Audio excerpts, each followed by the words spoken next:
So you caught a lot of heat for basically recently this past week or whatever for just coming out and giving your prediction, and you have somewhat of an insider, so you're giving your insight on the AEW TV deal, which myself and Awful Wrestling on the live show went to bat for you, and we broke it all down, and the clip of it actually drops tomorrow, guys, at Pro Wrestle Clips on YouTube there, but or actually probably the same day as this airs. So Time cop, as Tony Khan would say, time cop. But either way, so we went to bat for you, and we were like, dude, Zarian got in the mix, Thurston got in the mix, and I think Brandon Thurston was more siding with you, like the way he was just sort of shooting it straight down the line. Now I went out and said, you've never trashed Zarian or trashed anybody else. You just give your opinion, and then people are fucking hating on you because of your sources, or because you're interpreted as anti-AEW, or because you're less known than Andrew Zarian. What's your perspective on all of that? And I want you to just quickly, in your thoughts, last minute prediction, what do you think happens with AEW? Tell us what you think will happen with the TV deal. I mean, it's all of the above, and it's correct. I've never trashed Andrew Zarian, though I did give him grief about one thing, and that is the Max thing. And there might have been something else, but mostly, there was a day where he said he was having a really hard day, and I texted him the DM and said, "You're all right, dude. You're a good guy. You're a good guy." And Andrew Zarian is a good guy. He's extremely positive, and he's a sales guy, and he gets information from salespeople involved with these shows. So they're told to sell things, but not everything they're told to sell materializes. That's the world of sales. Anyone who's in sales knows that they'll sell this, sell that, and then this, that, and the other thing doesn't happen, or the time slot changes. But he also got some things famously wrong. He got TV 14 wrong. And there were other things. He got Collision right. He's the only one that got Collision right. Mm-hmm. And I was scoffing at Collision for the same business reasons that I didn't believe in anything else. He got Mercedes Moné right. All right, that's 50-50. I got Mercedes Moné wrong. I was just guessing. He said he had insider information. I believe him. Yeah, me too. Now, but he's also been saying that Ring of Honor was going to go to Max. He also said AEW had already signed with Max. The documents were already done. They just haven't signed. So I don't want to make this about me and Zarian. And I mean, the one thing we both agreed on, and we both had in our sources, and I guess there's a date as to the chronology. See, I listen to Andrew Zarian on Sundays when it's free. I used to listen to Matt Men, but a few months ago they put it behind the paywall. So I don't hear him routinely. I like Matt Men. So I don't know if he reported it early or not, but we both reported that Tony Khan was using third parties to do his negotiations. He says there's nothing wrong with that. It happens all the time. Well, with all due respect, it doesn't happen all the time after this much time unless something's going wrong. I mean, anybody who's ever watched a cop show with a hostage negotiation knows when they change the negotiator, that's not a good sign. They think something's gone wrong. These negotiations have been going on for over 2 years, off and on. I mean, there was a deferral because of the 1 year extension. I think Brandon Thurston plays it down the line, but he's still extremely optimistic about how much money they're going to get. I think he's unrealistic about that. And he also starts from a place. Him and Dave Meltzer have told the world that AEW is right now getting $70 to $75 million a year.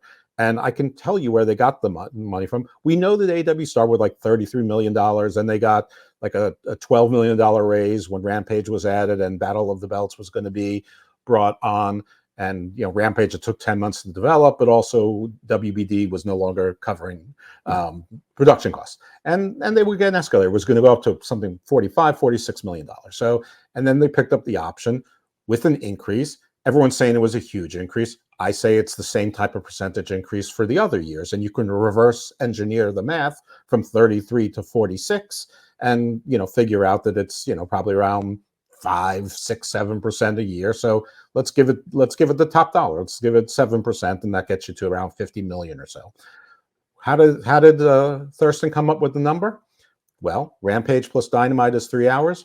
Collision is 2 hours. That's 5 hours. 3/5, 60%. 2/5 is 40%. He simply took 40% of $50 million, put $20 million there, and got between $70 and $75 million, because that's how TV works. Because the Saturday 2 hours merit the same money as the Wednesday Dynamite hours, which they don't. And we know that from Rampage. Yeah. Rampage got $11 million. So I mean, so we know that it's not it's not the same. So anyway, I don't want to be at war with anyone, and I don't know why these particular tweets got such attention, because Right. tweeting similar things for a long time. I know Thurston, I think, just muted me a long time ago because Oh, wow. yeah, so he Well, hasn't blocked me. he kind of, I just wanted to say too, like what he said when he brought up the 250 million, Thurston was like, he was more or less saying, yo, that's a high end if you factor in all of these things that really aren't really being factored in or discussed, but probably are behind the scenes. So, and we're talking high end for all of that 250 mil. I felt like he was more agreeing with you. Like me and Awful, it popped us because when we read his tweet, like under your tweets that Zarian was also in, Thurston, there was parts where he just said exactly what you said, but just in more words, and fucking people aren't mad at him. So, and that's the thing, the that dollars are different. I mean, the dollars Yeah. are very different, and also he includes Max. And listen, it's a and Max, negotiation. Tony Khan, not to interrupt you, but during the press conference, which we'll get to, he basically stooged that that's not a thing. Tony Khan basically stooged that there's no fucking Max deal. That's not a thing. So yeah, so again, you were right in that regard, and I just wanted to say though, like, yeah, it's not ugly between you and Zarian and Thurston and all of that. It's more or less like the fan base comes in and makes it ugly, like, or the IWC. I actually wish Thurston would use me as a resource to give him, because he's so one-sided. And I also talk about, like, even on the Vince suit, however disgusting and depraved it is, all of his insight is basically assuming everything is absolutely 100% the gospel, and that's never the way it is in litigation. Lawsuits are not. The lawsuit that her lawyer filed is so unusual. It was obviously a shock and awe kind of thing to try to, bombast them to get them into a quick settlement, and that didn't happen because this isn't Vince's first rodeo. TKO is like, we're not part of this. WWE doesn't exist anymore in that entity, and and even in the complaint itself, there's years and years of text back and forth and all this other stuff. So, I mean, I don't want to sound like Andrew Tate, but there are triable issues here. Anyway, I don't want to, but anyway, I just wanted to give, like months ago, I said, this is probably going to be dismissed to be sent to arbitration, not on the merits, but because there's an arbitration clause. And I know that because Stephen P. New lost it, to my chagrin, here in Maryland and the federal court of Maryland, when he represented Kelly Klein and Joey Mercury against Ring of Honor and Sinclair. And I very much wanted him to win that case because I wanted all the discovery material, because he was sharing everything with me. So I have a whole bunch of Ring of Honor contracts, and stuff like that. So I love when cases go forward because I want the discovery. I want to find out what an AEW contract is, what a TNA contract is now. I mean, I've had TNA and Impact contracts from the past. I have a old WWE contract, but I'd like to see all that stuff. I want to see the MLW. Anyway, I'm getting really off track, but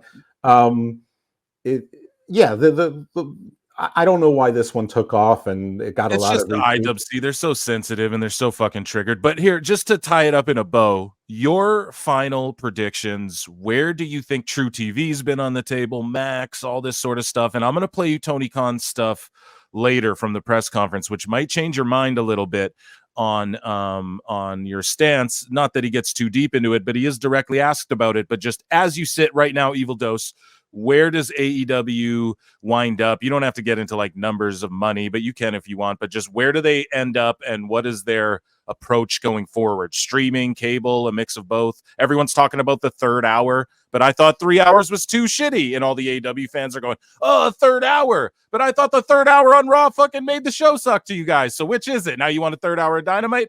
So do you think there's a third hour? Do you think they go to True TV? What is just your last and final sort of prediction as we head into the end of April and May, and where everyone's saying it's crunch time? Ring of Honor's left that on out the door. There is going to be no Max. Max is not interested. I think that Rampage and Collision are probably going to be gone. If anything, they would be relegated to some secondary or tertiary network at all for nominal amounts of money. I mean, I believe that Collision is either getting a nominal amount of money that is too embarrassing for Tony to say, maybe just an equivalent of the escalator money, or that he's paying for the time. And I know that people think I'm crazy. Oh, that's where Andrew Zarian told me that I was in Bizarro World.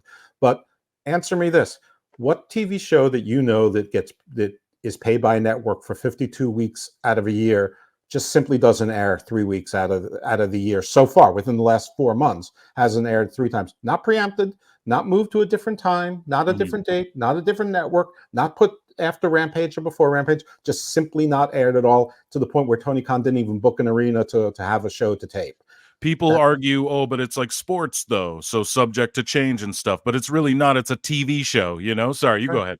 Well, the thing about wrestling is that's 52 years a week, and typically live, not always. But if they paid for, like, so unless you can find me a contract that says they paid for 44 weeks out of the year, and this was part of the plan, which is possible, it's entirely possible. But I think it's more likely he paid for the time, or he just got a very nominal amount, and there's a more generous ad split. Anyway, that's on board. You asked me where I think it's going to be. Right. With the last information I got, frankly, I think Warner Brothers Discovery walks. I'd say there's a 40% chance that Tony Khan buys a FCC signal and buys like whatever El Rey or Spike is now, which is probably nothing, and just gets that and goes, and airs it on, claims victory and says that was his plan all along, and uses Honor Club either as his plan B for streaming and pay-per-views, or just ends it all and just puts it all on his network. I think there's a 40% chance that it stays on Turner and they keep Dynamite. Whether or not they add Rampage or Collision as a third hour, or it's just considered third hour Dynamite, I don't know. I don't care about that. I mean, whatever it is. And I think that the offer on the table is $90 million for 5 years, but I can tell you that every day that goes by, especially when the exclusion period ends, that gets less, because last year there were no other bidders. There just weren't.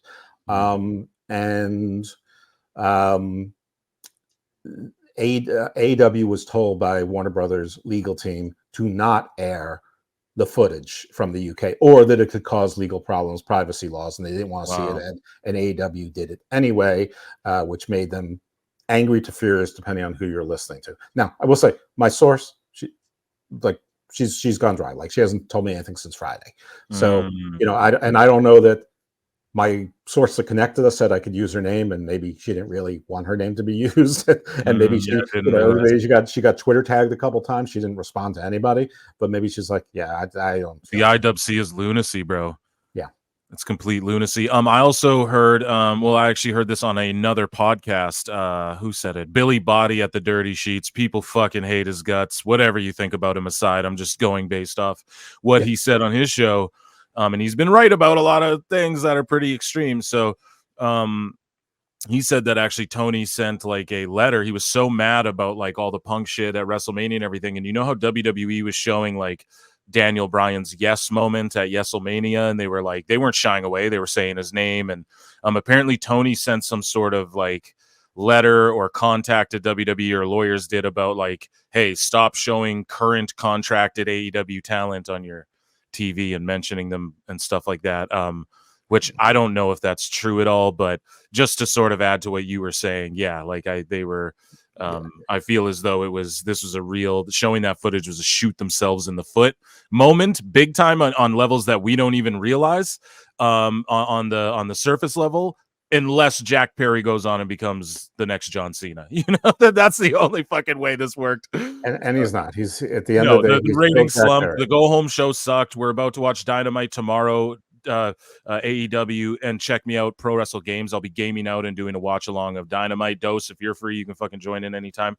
But apparently Dynamite, or not apparently, like infamously, pardon me, they have the shittiest after pay-per-view shows as well. Like all their top guys aren't there and stuff like that typically. So, and then they're just building up Moxley. Like he just won the New Japan title, and they're like giving him this big fucking homecoming, and they wonder why people are questioning their TV deal. What's your product? Is it fucking Ring of Honor? Is it New Japan? Is it AEW? What's your product, man? Like what's going on? And I argue that, and I've said it a million times, the listeners are probably going to be like, Phil, shut the fuck up. But I'm going to say it here for Dose. AEW is not a pro wrestling company. They're like, they are as far as like what they do, like they're put together matches and put them on TV, but they don't run house shows. They don't have training facilities. They don't have anything like that. They're not investing into like the future of wrestling. All they're doing is like signing up talent, like Tony's trying to monopolize talent and shit, like the same way WWE used to. He's become like a mini Vince. I'm calling him Tony McCon from now on because he even appeared on camera. He's becoming a fucking heel. He appeared on camera with the Bucks, who are the heels, and he's like, yeah, let's go, let's get it. And and he's like in gorilla with them or whatever, and it's just like he's working himself into being an on-screen heel, and we saw him copy the camera angle where he walks down the ramp at Dynasty or on Dynamite. It was on Dynamite, yeah. He walked down the ramp with the camera and did like the shot WWE's doing, and I talked about it on the last show. He could be the one innovating this shit, but instead of doing that, he's just following suit, and he's behind on everything. And now he's becoming a little villain character. And ultimately, though, what AEW is it's a fucking TV show. It's not a pro wrestling. They're not investing in the future of pro wrestling. It's just a show that airs, 4 times a fucking month. Like, other than that, there's no house shows. There's no developing young talent.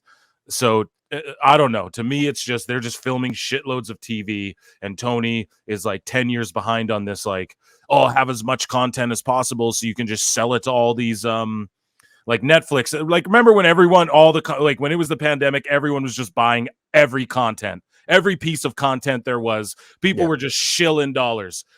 It's like he's like 5 years behind, and he's like stuck in that approach. Like, if I just keep filming Ring of Honor with 300 people here, I'll sell it to net. Like, what does he think? I just have no idea what he's even thinking. And that's why the TV deal gets questioned and all of that. No, we're not experts. Dose looks into this shit way more than me. Maybe he is an expert. I'm fucking not. But just like my friend Dose, I like to fucking dig into this. I like to just get into I'm not trying to break news. I'm not trying to be the one like, my first real headline, I got it. I'm broke through into the news. I'm not trying to do that. I just enjoy the shit. I'm a sycophant, if you will, over professional wrestling. You know what I mean? I fucking just dive in. Yeah, sorry. What are you trying to say there, Dose? Well, you said a lot, and I'm not sure that I agree necessarily with all of it, but the things I disagree with are not important enough to take up time, really. Yeah, as far as Tony Khan, I mean, I don't think that I think anything that different than anyone else. I think he's, he's a beneficiary of the Lucky Sperm Club. I don't think that he's ever had the words no said to him. I think that he's in a lot of ways sort of a child savant. So he's got a brain for certain things like numbers and stats. Like, there was always the kid in 3rd grade who knew the stats of every baseball card of every player. I think that's Tony, but he ignores the stats he doesn't want to see. It's like, no, I can't hear what Jeffrey is saying.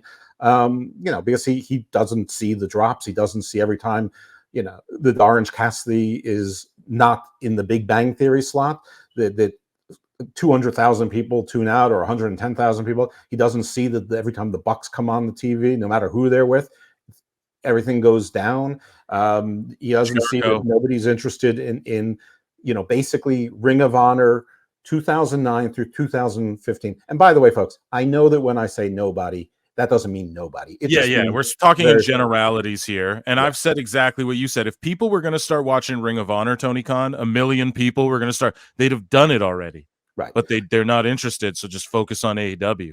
Right. That's the problem with the things AEW. We don't hear about from like WrestleNomics, like Nomics things they could cover. How many Honor Club subscribers are there? How many people are watching NWA on the CW app? What are MLW's pay-per-view buys? What are NWA's pay-per-view buys? How many people buy New Japan World subscriptions? I mean, it's not just about AEW. They don't cover anything except WWE numbers, and whatever number Tony gives them about pay-per-views, they report as if it's gospel. And probably 3/4 of those tend to be inflated by 20% when they finally get reported like 10 months down the line. Now, some of them when no one even knows. Yeah. But nobody believes it because, I mean, there's still people who are telling me they signed a $1 billion contract a year ago for 5 years. There are people who still tell me that all of AEW's wrestlers are employees and get health insurance. I mean, oh my goodness. Wow. When AEW started, I mean, I was really excited about it. Then I saw how they populated and I wasn't so excited. Then they added some wrestlers that I liked. And I was like, okay, this can be cool and whatever. We'll see. We'll give it a chance. And then there was like just this march of 1,000 lies, both big and small. And some of them I attributed to growing pains or not knowing any better, like the union thing and the employees thing. Cody said, no, we can't do that. He had to walk it back. And then the Buck said something else and Cody had to walk it back. And there's just been, we're not going to hire every WWE person. Well, I mean, their roster, That's all 120? Yeah. I mean, they still have Cole Carter on there who's swimming with the fit. I mean, it's ridiculous. Tony Nese and God knows how many people he's hiding under Ring of Honor contracts as far as money is concerned. Yeah, no, you're absolutely right about that. And so speaking of it, AEW Dynasty went down this past weekend. I actually tapped in and I was watching it with Awful Wrestling, AEW Full Wrestling. He was on the live stream a couple shows back, last live stream, I think, and he's also frequents Tooney Talk. And and your other show too is the Hammerlock Headlines, correct? Hammerlock Hangover is my wrestling podcast. Hangover, pardon me. Yeah, sorry. That's okay. Yeah, and so make sure you go check that out and you go subscribe to that as well, and you tune in if you like what Dose has to say, man. I find it so compelling.